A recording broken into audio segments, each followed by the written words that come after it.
Elon Musk and Tesla just got some of its worst news of 2025.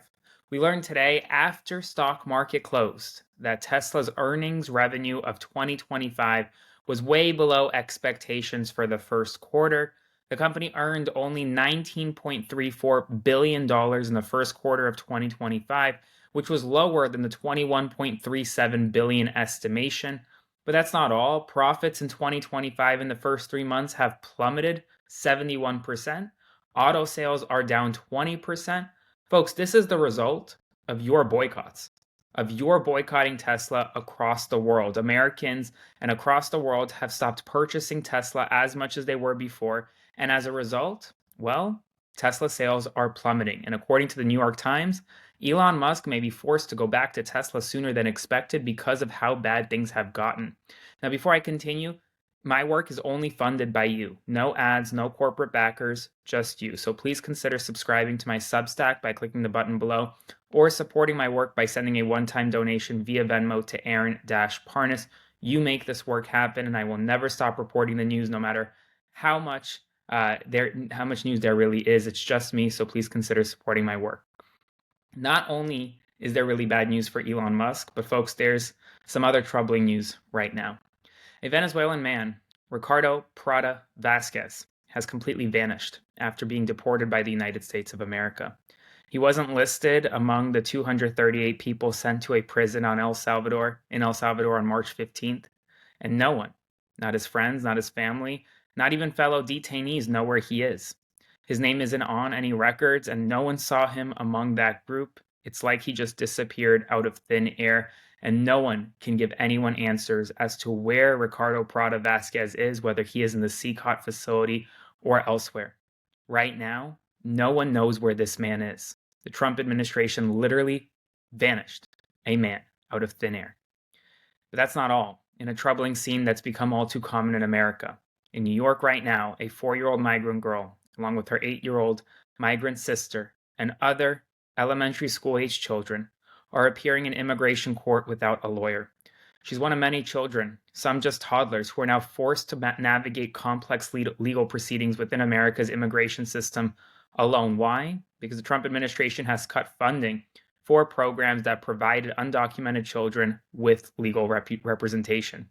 And in this courtroom, a 4-year-old girl in recent days appeared alone alongside her 8-year-old sister with no parents, no lawyer, just a social worker who helped her log on to the WebEx proceeding. That's it, folks. That's it. And a 4-year-old had to navigate immigration proceedings on her own. Now, immigration news aside, RFK Jr., the Secretary of Health and Human Services, is now reportedly building a national database of individuals with autism by tapping into private medical records. The National Institutes of Health is also involved, gathering data from both government and private sources to hand over to the Secretary of Health and Human Services. Today, the federal government lost multiple times in court. In New York, Judge Hellerstein signaled from the bench that he plans on extending a temporary restraining order blocking the removal of Venezuelan detainees held in the Southern District of New York under the Alien Enemies Act because of the severe conditions at CCOT in El Salvador. A federal judge has also ruled that the Trump administration must reinstate Voice of America and its related news outlets, saying its attempt to shut them down violated the law. In a 35-page decision in Colorado today, a federal judge issued a statewide temporary restraining order blocking the removal of Venezuelans under the Alien Enemies Act, saying that the plaintiffs, the migrants suing to stay in America, or at least get due process, are likely to win, arguing that the law doesn't apply in this case. There's no invasion, no predatory incursion, and no action by a federal or by a foreign government. ICE deleted the records of over at least 1,700 foreign students from the tracking database over minor legal issues like speeding tickets or fishing violations. Now federal judges are ruling that that move was also likely illegal. 3 federal prosecutors who filed corruption charges against New York City Mayor Eric Adams resigned on Tuesday, claiming that the Justice Department pressured them to falsely admit misconduct after they refused to back down and drop the case.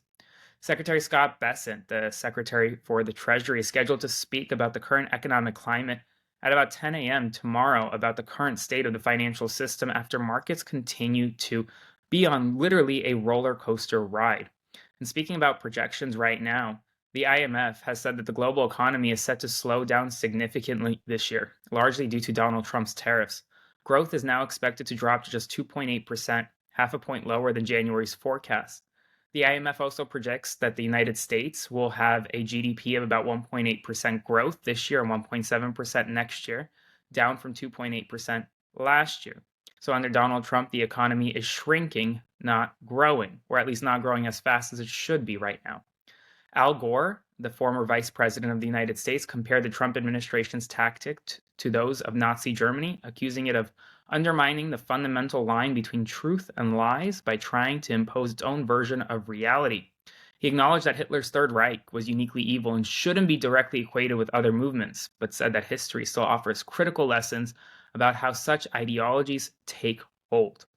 The Dow Jones is now heading towards its worst month of April since 1932, the height of the Great Depression. The White House is reportedly nearing trade agreements with Japan and India, but these deals can take months to finalize.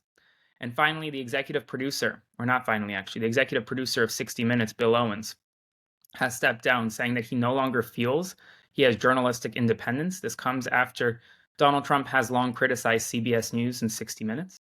A jury in New York has found that New York Times did not defame Alaska Governor Sarah Palin over a 2017 editorial.